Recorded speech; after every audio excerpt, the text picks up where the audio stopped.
Bonjour tout le monde, j'espère que vous allez bien. Je m'appelle Marie Vidal et dans cette vidéo, je vais vous aider, vous qui venez d'arriver sur le territoire canadien, avec 5 choses à faire. C'est très important de rester jusqu'à la fin parce que la 5e chose est la plus importante de toutes. Alors toi, nouvellement arrivé, abonne-toi sur la chaîne et clique sur la cloche de notification pour ne rien manquer. Dans cette vidéo, aujourd'hui, nous n'allons pas parler de voix off, mais d'autres choses. Toi qui viens d'arriver au Canada, je sais que tu as du mal à trouver tes repères. Peut-être tu es seul, tu n'as personne pour te tenir la main.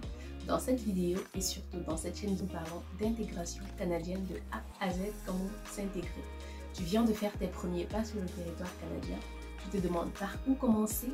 Dans cette vidéo, je te dirai par où commencer et même par où terminer. Alors abonne-toi et reste jusqu'à la fin parce que la 5e chose dans cette vidéo est sans doute la plus importante pour toi et sera très déterminante pour ta suite sur le territoire. La première chose à faire lorsqu'on vient d'arriver sur le territoire canadien, c'est d'aller créer son numéro d'assurance sociale. C'est un peu comme ton matricule au Canada, comme ton code personnel qui t'emmène partout, avec qui tu vas partout.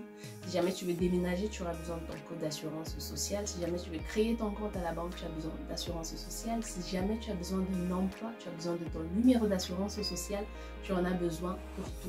Alors, c'est la première chose à faire. Aller créer son numéro d'assurance sociale, encore appelé le NAS.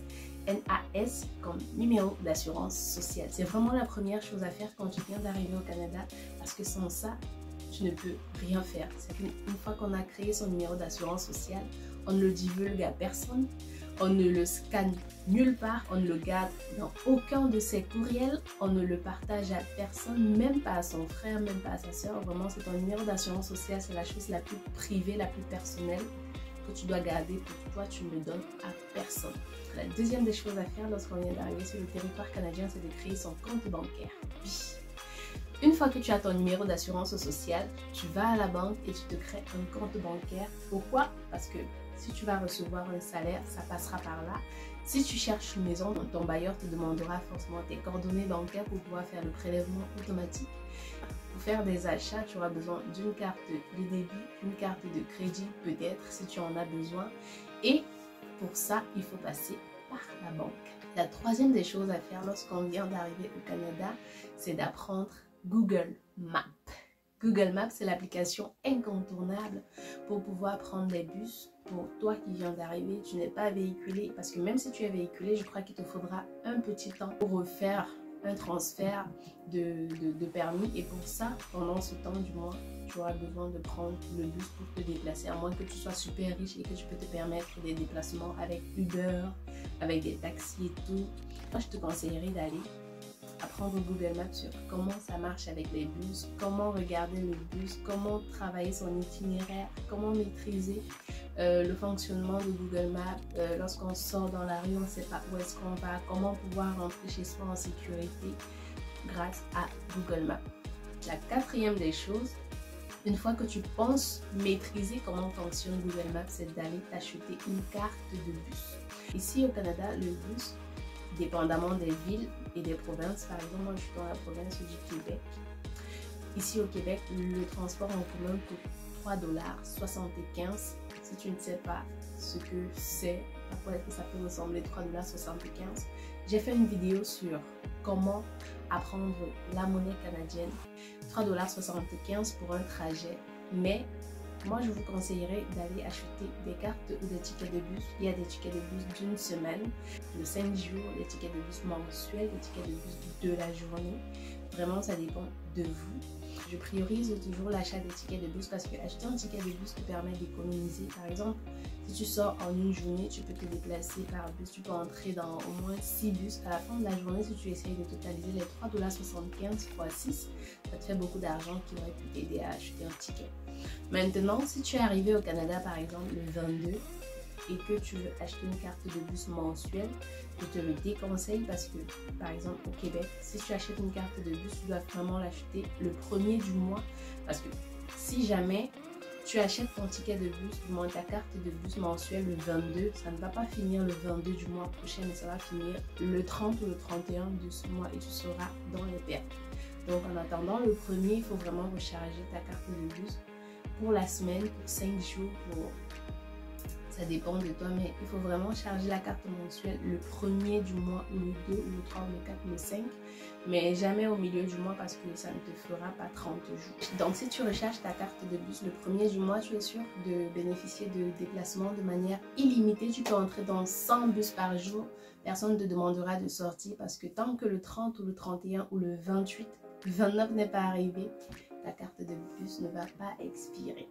La cinquième des choses à faire lorsqu'on vient d'arriver au Canada, pour une personne qui n'a pas d'emploi, c'est d'aller s'inscrire sur la plateforme du gouvernement. Vous allez tomber sur le site du gouvernement et vous allez remplir un formulaire avec vos informations qui vous permettra, voilà, de pouvoir bénéficier d'une aide, d'une assistance dans votre recherche d'emploi. On va vous aider à refaire votre CV, vous montrer comment passer des entretiens, comment travailler votre interview, comment postuler, même sur quelle plateforme par exemple il faut postuler et tout. Donc c'est ça, vraiment aller s'inscrire là dès le premier jour, même si vous n'avez pas encore fait votre NAS, même si vous n'avez pas, vous pouvez déjà vous inscrire à aide à l'emploi pour trouver l'emploi. Donc c'est un programme comme ça, comme je dis, qui va vous accompagner dans votre recherche d'emploi, mais à côté, le gouvernement pourra vous verser de petites sommes comme ça de manière, je crois que c'est hebdomadaire, je ne sais plus trop. Moi, j'avais pas eu besoin de ça pour mon premier emploi, mais je sais quand même que ça existe. On va vous verser de petites sommes comme ça qui vous permettront de joindre les deux bouts, de par exemple payer votre carte de bus, de par exemple acheter votre épicerie et tout. La sixième des choses à faire lorsque vous arrivez au Canada, c'est d'aller vous inscrire aussi à une aide alimentaire. Dans chaque quartier, il y a ce qu'on appelle le nom variant en fonction du quartier. Ça peut être aide alimentaire, ça peut être le grenier. Ce sont des organismes qui se chargent d'apporter des repas à des familles qui sont dans le besoin, qui ont des faibles revenus. Et vous pouvez juste vous inscrire là, vous inscrivez. Et je crois que c'est une fois toutes les 2 semaines que vous allez aller là-bas et prendre du nécessaire pour approvisionner votre maison. On peut vous donner de la viande, des pommes, du lait, du riz, des pâtes, un peu d'huile. Normalement, ça varie d'une aide alimentaire à l'autre, ça varie d'un quartier à l'autre, ça varie aussi, les quantités aussi varient en fonction de la population, combien vous êtes nombreux et tout. Donc vous allez remplir juste des formulaires, remplir vos informations, combien vous êtes à la maison, est-ce que tel travail, est-ce que tel ne travaille pas. Et en fonction de ça, on verra quelle portion vous donner. Donc essayez de rechercher autour de vous. Vous pouvez taper sur Google aide alimentaire, vous mettez le nom de votre quartier. Vous allez forcément trouver quelque chose dans ce sens-là. Et si jamais il n'y en a pas, vous pouvez demander, vous pouvez vous renseigner. Des personnes ici sont très polies, il y aura toujours quelqu'un qui vous donnera l'information. N'hésitez pas à demander autour de vous. La septième des choses, et je crois que c'est la dernière dans cette vidéo à faire lorsque vous venez d'arriver au Canada, c'est de vous inscrire sur les sites de recherche d'emploi.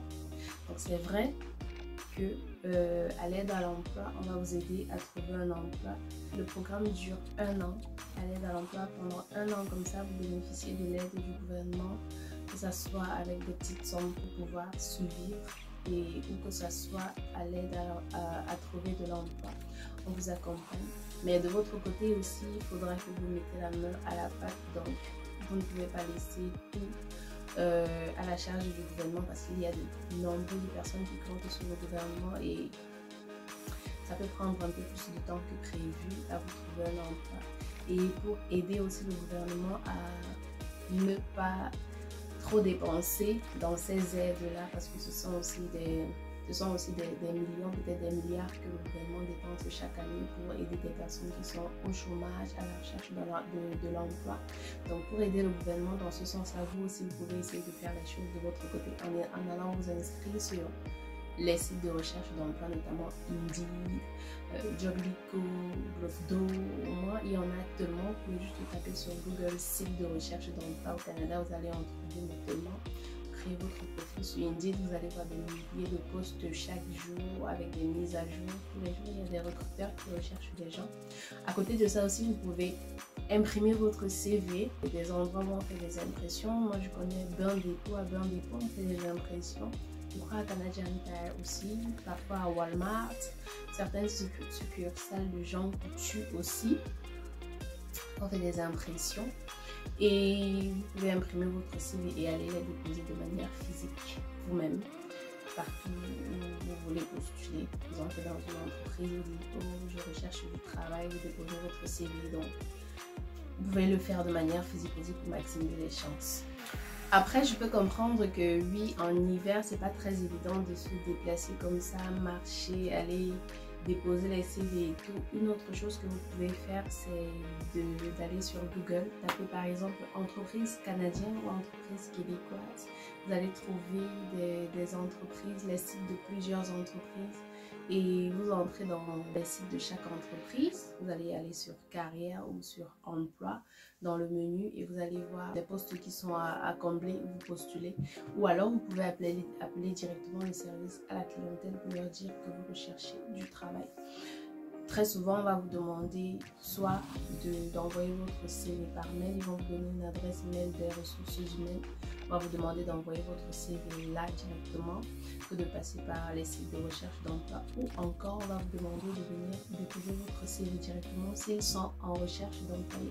Là, ça facilite les choses, ça vous raccourcit le chemin. Au moins, lorsque vous sortez, vous partez, vous savez quand on vous a appelé pour déposer votre CV. Donc, vous avez des chances, quand vous prêtez, vous avez des chances d'être recruté. C'est déjà quelque chose. Une autre chose à faire quand vous venez d'arriver au Canada, c'est d'apprendre à vite marcher. Vite marcher, pourquoi? Parce qu'ici, vraiment, ça rush partout. Ça court pour aller chercher le bus, ça court pour fuir la neige, ça court pour beaucoup de raisons. Ça court pour être à l'heure au travail, parce qu'ici, la ponctualité est d'or. Donc, si vous êtes du genre à ne pas être ponctuel, commencez déjà à travailler ça.